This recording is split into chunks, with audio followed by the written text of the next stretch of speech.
ప్రియ భక్త బంధువులకి మంగళ శాసనాలు. నేను 2009లో ఫస్ట్ టైము క్లర్కల్ నుంచి ఆఫీసర్గా ప్రమోషన్ తీసుకొని ఢిల్లీ రావడం జరిగింది. అప్పుడు నాకు బ్యాంకు వాళ్ళు 5,800 అద్దె ఇచ్చేవారు. అయితే మా మేనేజర్ గారు ఒక ఆయన కరోల్ బాగులో నా కోసం 6,000కి ఇల్లు సిద్ధం చేశారు. అంటే నాయే 200 పడుతున్నాయి అన్నమాట. 200 ఏముందలే పెద్ద లెక్క అనుకొని అందులో దిగిపోయాను.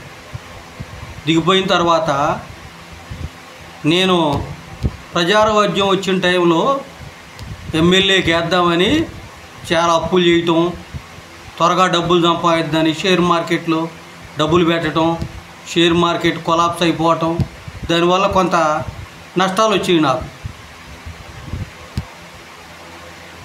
నేను హైదరాబాద్లో ఉండగాబట్టి నాకు ఎవరిని అడిగినా డబ్బులు ఇస్తూ ఉండేవాళ్ళు, వడ్డీకు లేకపోతే అప్పుగానో ఇస్తూ ఉండేవాళ్ళు. అందువల్ల నా దగ్గర ఆస్తులు ఎంతో అప్పులు ఎంతో నాకు ఆ రోజున లెక్క తెలియలేదు. ఢిల్లీలో వచ్చేసరికి 10 క్రెడిట్ కార్డులు ఉండే నా దగ్గర. అన్నిటికీ ఇన్స్టాల్మెంట్లు కట్టాల్సి వచ్చేసరికి నా జీతం సరిపోయేది కాదు. ఇక్కడ ఎవరో మనకి అప్పు ఇవ్వటానికి కొత్తగా వచ్చాం కాబట్టి అప్పు ఇవ్వటానికి ఎవరు సహకరించేవాళ్ళు కాదు. ఇక ఏం చేయాలో తెలియక ఇక ఆ క్రెడిట్ కార్డులన్నీ వెనక్కి ఇచ్చేసి ఎలాగలాగా సెటిల్మెంట్లు చేయించుకోవటం జరిగింది. ఎందుకంటే నేను ఒక్క మనిషిని ఎందుకు ఇన్ని అప్పులు చేయాలని ఒక ఆలోచన వచ్చిందనమాట.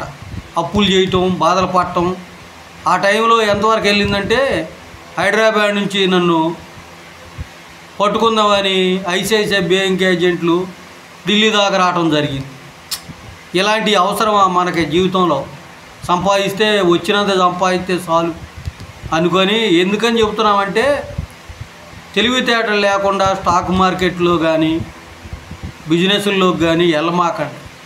వెళ్తే ఏంటంటే చేతులు కాలినాక ఆకులు పట్టుకున్నా ఏమి కాదు, కాలిన చేతులు కాలినట్టే ఉంటాయి తప్ప ఆకులతోటి ఏమి ప్రయోజనం ఉండదు.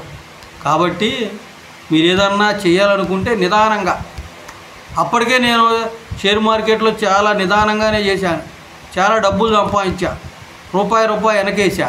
కానీ ఒకే షేర్ నా దగ్గర లేదు, కొందామని ఆశపడ్డాను.